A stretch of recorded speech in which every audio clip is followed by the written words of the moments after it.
Good morning, friends. Welcome to my YouTube channel Kamni Zubot Classes. And in this Kamni Zubot Classes, today's our topic is structure of synapse.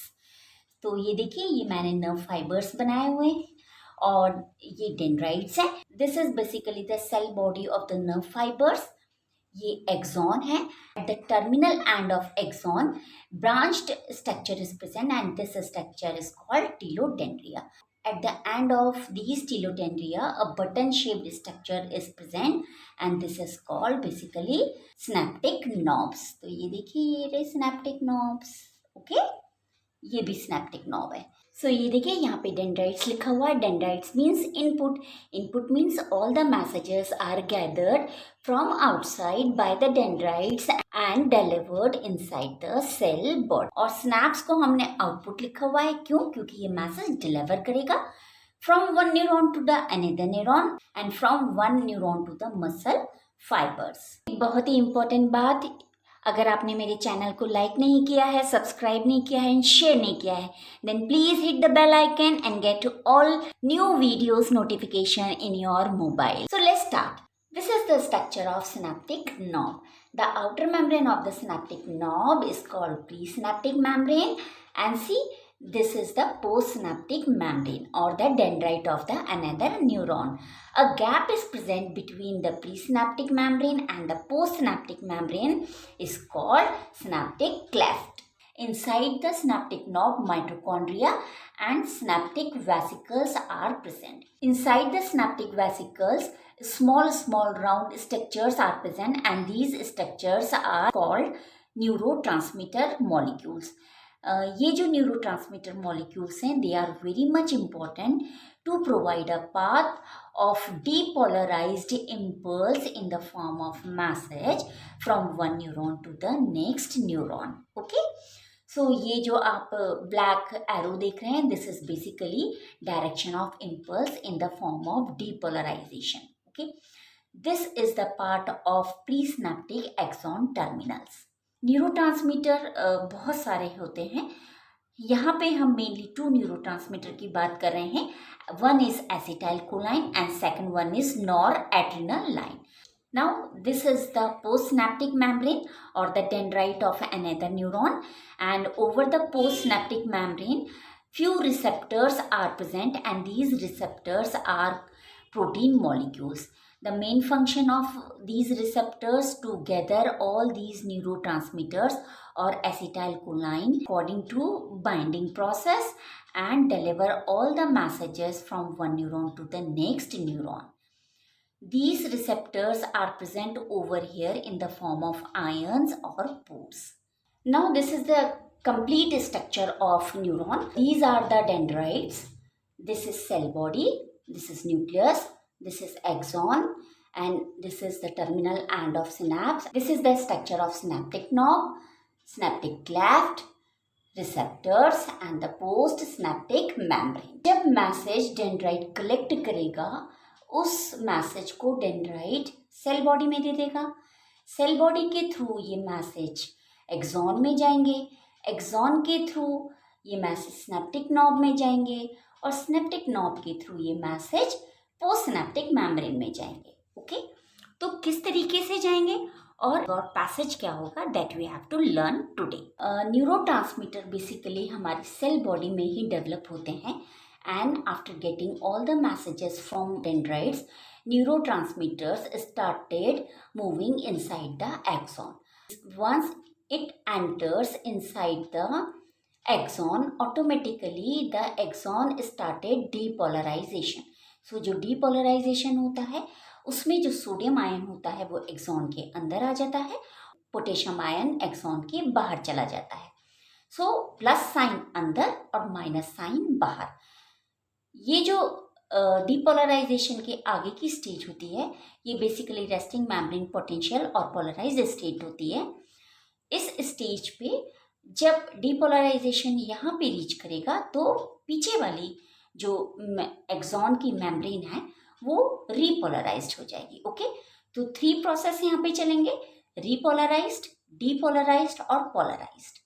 Now इस तरीके से जो impulse है neurotransmitter के साथ repolarisation के through, depolarisation के through और रेस्टिंग मेम्ब्रेन पोटेंशियल के थ्रू हमारी सिनेप्टिक नॉब में एंटर हो जाएगी। अब यहाँ पे सिनेप्टिक वेसिकल्स ऑलरेडी प्रेजेंट हैं, calcium ion voltage gated channel के रूप में यहाँ पे प्रेजेंट है। कैसे?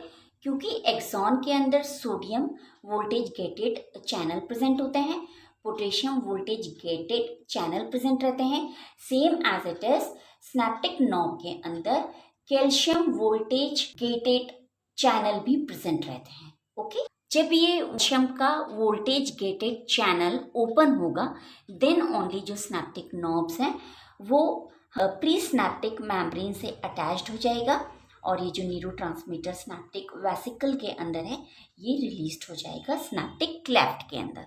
Once neurotransmitters are released inside the synaptic cleft, automatically it is adopted by the receptors according to their binding process and deliver inside the postsynaptic membrane. So this is all about the process of synapse or the process of transmitting impulse from one neuron to the another neuron. इस पूरे process को यहाँ पे मैंने एक chart बनाया है, इसके थ्रू हम पढ़ने की कोशिश करेंगे। सबसे पहला है हमारा एक्सॉन, तो ये रहा मेरा axon. Okay, now synaptic knob, this is the structure of the synaptic knob. Synaptic knob के बाद mitochondria, mitochondria are present inside the synaptic knob and the main function of mitochondria is to provide the energy, cell signal and maintain the calcium homeostasis. Basically जो calcium ions हैं they play a vital role inside the synaptic knob. Calcium ion के बिना neurotransmitter, ये neurotransmitter दिख रहे हैं आप, ये रिलीज नहीं होगा। नेक्स्ट है हमारा सिनेप्टिक वेसिकल्स। ये देखिए, ये रहे सिनेप्टिक वेसिकल्स, इसके अंदर न्यूरोट्रांसमीटर मॉलिक्यूल्स आर गैदर्ड और वो किस फॉर्म में होगा neurotransmitter? Acetyl कोलाइन and nor adrenaline. Nor adrenaline are released through adrenergic neurons or acetylcholine are released through cholinergic neurons. After synaptic vesicles, synaptic cleft is present. तो ये आप देख रहे हैं synaptic cleft, इसके अंदर ये acetylcholine released होगा। Okay? After that, receptors are present over the postsynaptic membrane. ये जो postsynaptic membrane है ये दूसरे न्यूरॉन का डेंड्राइट्स होगा। तो ये जो रिसेप्टर्स हैं ये हमने पहले ही पढ़ लिया, ये पोर्स और चैनल्स में होंगे। ओके, ये हमारे प्रोटीन मॉलिक्यूल्स हैं। जैसे ही एसिटाइल कोलाइन सिनेप्टिक क्लेफ्ट में रिलीज होगा ऑटोमेटिकली ये receptors according to their binding process gather all the neurotransmitter और acetylcholine over the receptors and deliver into the postsynaptic membrane. So इस वे से जो मेरी इम्पल्स है, जो मेरा मैसेज है वो न्यूरोट्रांसमीटर के थ्रू, रिसेप्टर के थ्रू पोस्टसिनेप्टिक मेम्ब्रेन में एंटर हो जाएगी। Some acetylcholines are left over here. So वो जो एसिटाइल कोलाइन है वो बेसिकली यहाँ पे यानी पोस्ट सिनेप्टिक मेम्ब्रेन पर हाइड्रोलाइज्ड होगा with the help of acetyl कोलाइन esterase enzyme into acetate and choline में। ओके, ये एसीटेट और choline reabsorbed into the synaptic knob again और एनर्जी को यूज करके ये एसिटाइल एंड कोलाइन को रीसिंथेसाइज्ड कर देगा into the form of acetyl कोलाइन inside the neuron. So the process where acetate and choline are reabsorbed into the synaptic knob and resynthesized into the acetylcholine with the help of using ATP energy called cholinergic synapses. हमने इस chart के through बहुत ही simple way में neurotransmitter का यानी acetylcholine का यहाँ पे रिलीज होना देखा, but this process is very complicated and many steps are present over here. Now release of neurotransmitters. So इसको मैं आपको फिर से एक स्ट्रक्चर में एक्सप्लेन कर रही हूँ. ये जो स्ट्रक्चर है ये देखिए, ये सिनेप्टिक नॉब का स्ट्रक्चर है that we know very well. यहाँ पे जो मैंने डार्क पोर्शन बनाया है वो एक्टिव जोन है और ये जो लाइट पोर्शन है ये इनएक्टिव जोन है. इनएक्टिव जोन क्यों है? Because the concentration of calcium ion is less in comparison to the active zone calcium ion concentration. Okay, हमने यहाँ एक्शन पोटेंशियल बनाया है। एक्शन पोटेंशियल न्यूरोट्रांसमीटर्स के साथ और एसिटाइल कोलाइन के साथ टर्मिनल एंड ऑफ एक्सॉन में आ गए। ओके, अब ये जो सिनैप्टिक वेसिकल्स है इसे टर्मिनल एंड पे जाएगा और सारे न्यूरोट्रांसमीटर को अपने अंदर गैदर कर लेगा। और गैदर करने के बाद ये जो साइटोप्लाज्म है सिनैप्टिक नॉब का, इसके अंदर साइटोस्केलेटन होता है। Cytoskeleton means actin filaments, microtubules and various other elements.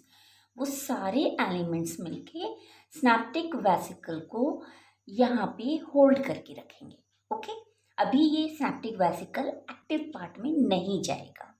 ये देखिए एक्टिव पार्ट में मैंने कैल्शियम आयंस का चैनल भी बनाया है। तो जिस तरीके से जब हम एक्सॉन में डिपोलराइजेशन पढ़ते हैं तो वहाँ पे सोडियम वोल्टेज गेटेड चैनल मिलता है, same as it is active part में हमें voltage dependent calcium ion channels भी मिलते हैं। ये कैल्शियम आयन चैनल्स जब सिनैप्टिक वेसिकल से बाइंड हो जाएंगे तो ही ये बर्स्ट होगा। ओके, न्यूरोट्रांसमीटर्स का सिनैप्टिक क्लेफ्ट के अंदर रिलीज होना थ्रू प्री सिनैप्टिक मेम्ब्रेन, इस प्रोसेस को हम एक्सोसाइटोसिस बोलते हैं। जो सिनैप्टिक क्लेफ्ट की मेम्ब्रेन होती है वो basically calcium ion sensitive vesicle membrane protein से बनी होती है। ओके, इस प्रोटीन का वर्क होता है, इसको हम वैम्प भी बोलते हैं। इस वैम्प का यहाँ पे वर्क होता है कि जितने भी यहाँ पे साइटोस्केलेटन है उसके साथ अपने आप को इस पोजीशन पे बांध के और बाइंड करके रखना। नाउ ये जो सिनैप्टिक वेसिकल है ये यहाँ पे किस फॉर्म में बाइंड होगा और एक्टिव जोन में कब जाएगा और एक्टिव जोन से न्यूरोट्रांसमीटर्स को किस तरीके से सिनैप्टिक क्लेफ्ट में रिलीज करेगा, that we have to complete within 3 steps. Okay, step first ये बोलती है कि ये जो सिनैप्टिक वेसिकल हैं ये कैल्शियम आयन सेंसिटिव वेसिकल्स हैं। ये यहाँ पे साइटोस्केलेटन के साथ अपने आप को तब तक बाइंड करके रखेंगे जब तक कि यहाँ पे एक्टिव जोन में नहीं जाते। Okay, step second rest position कहलाती है। ये स्टेज में भी एक प्रोटीन है और वो प्रोटीन है सिनैप्टिक वेसिकल प्रोटीन सिनैप्सिन 1, जो कि डीफॉस्फोराइलेटेड स्टेट में यहाँ पे प्रेजेंट है।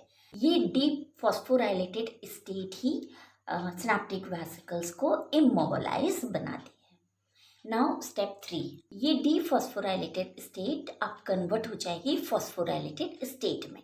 ओके, और जो सिनैप्टिक वेसिकल्स हैं यहाँ पे अपनी बाइंडिंग एफिनिटी को लूज कर देंगे और ये सिनैप्टिक वेसिकल एक्टिव जोन में एंटर हो जाएगा। कैसे? क्योंकि जो एटीपी एनर्जी के अंदर फॉस्फेट होता है वो कन्वर्ट हो जाएगा एक प्रोटीन में और ये प्रोटीन हेल्प करेगा इस सिनैप्टिक वेसिकल को कि इस एक्टिव जोन में एंटर हो जाए। एक्टिव जोन में आप देखिए सारे सिनैप्टिक वेसिकल्स एक ही लाइन में हैं और जो प्री सिनैप्टिक मेम्ब्रेन है वो भी इनके साथ में एक ही लाइन में हैगी। इस प्रोसेस को हम डॉकिंग प्रोसेस बोलते हैं। So the vesicle and presynaptic membrane are lined up for fusion, ready state with calcium ion। और अब ये रेडी है कैल्शियम आयन के साथ फ्यूज्ड होने में। तो जैसे ही सिनैप्टिक वेसिकल एक्टिव जोन के अंदर एंटर करेगा, जो कैल्शियम आयन यानी voltage dependent calcium ion channels हैं वो ओपन हो जाएंगे और इस सिनैप्टिक वेसिकल से फ्यूज्ड हो जाएंगे और जो कैल्शियम आयन है वो रशली इनके अंदर आ जाएगा। ओके, जैसे ये अंदर आएगा ये synaptic vesicles pre synaptic membrane के साथ फ्यूज्ड हो जाएगी और जो हमारे न्यूरोट्रांसमीटर्स हैं वो सिनैप्टिक क्लेफ्ट में रिलीज्ड हो जाएंगे। सो ये पूरी प्रोसेस क्या कहलाती है? Exocytosis. So releasing of neurotransmitters from synaptic vesicles into the synaptic cleft with the fusion of cell membrane called exocytosis। Inactivation of neurotransmitters। Okay, अब न्यूरोट्रांसमीटर्स एक्टिवेट हुए, सो इम्पल्स के साथ साथ इन्होंने जो वर्क किया, कैसा वर्क किया? जो मेरी इम्पल्स आई थी थ्रू डीपोलराइजेशन, उन्होंने एक न्यूरॉन से दूसरे न्यूरॉन में रीच कराया।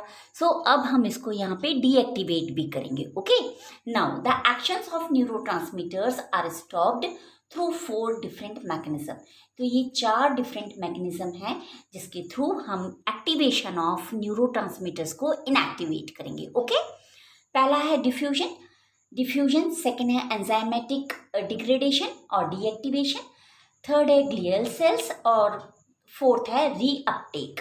तो पहला डिफ्यूजन, ये मैंने एक छोटा सा न्यूरॉन का स्ट्रक्चर बनाया है। इसके थ्रू मैंने आपको ये समझाना चाहा कि जैसे ही न्यूरोट्रांसमीटर्स और स्पेशली एसिटाइल कोलाइन हमारे सिनेप्टिक क्लेफ्ट में एंटर होगा तो ये इससे बहुत ज़्यादा दूर चले जाएंगे। जब ये दूर चले जाएंगे तो नो डाउट इनएक्टिवेट हो जाएंगे और रिसेप्टर्स के ऊपर बहुत देर तक एक्ट नहीं कर पाएंगे। Okay, now the second one is enzymatic degradation और एंजाइमेटिक डीएक्टिवेशन। तो हमने पोस्ट सिनेप्टिक मेम्ब्रेन के ऊपर एसिटाइल कोलाइन का हाइड्रोलाइजेशन पढ़ा था। एसिटाइल कोलाइन हाइड्रोलाइज्ड होगा एसीटेट और कोलाइन में the help of enzyme acetyl कोलाइन esterase. Okay, ये एसीटेट और कोलाइन रिसेप्टर रिकॉग्नाइज नहीं कर पाएगा, इसीलिए ये इनएक्टिवेट हो जाएगा। Okay, now third one is the glial cells. Astrocytes glial cells में प्रेजेंट रहते हैं, remove neurotransmitters from the synaptic cleft से। तो ये हमारा सिनेप्टिक क्लेफ्ट है, यहाँ पे एस्ट्रोसाइट वर्क करेंगे और एसिटाइल कोलाइन को और न्यूरोट्रांसमीटर्स को इनएक्टिवेट कर देंगे। Fourth one is reuptake method. The neurotransmitters molecule is taken up back by the axon terminal that released it. So हमको मालूम है एसिटाइल कोलाइन एसीटेट और कोलाइन में हाइड्रोलाइज्ड होगा और इसको जो प्री सिनेप्टिक मेम्ब्रेन है वापस से रीएब्सॉर्ब्ड अपने अंदर कर लेगी। In this way the action किस किस का होगा, सिनेप्टिक क्लेफ्ट पर नॉर एपिनेफ्राइन का, डोपामाइन का एंड सेरोटोनिन का स्टॉप्ड हो जाएगा। These neurotransmitters are removed from the synaptic cleft. ये तीनों के तीनों यहाँ से रिमूव्ड हो जाएंगे और इस तरीके से they can not bind two receptors और ये अनेबल हो जाएंगे। सो फ्रेंड्स, आपको मेरा ये टॉपिक कैसा लगा, please write your comments in the comment box. Good day to all.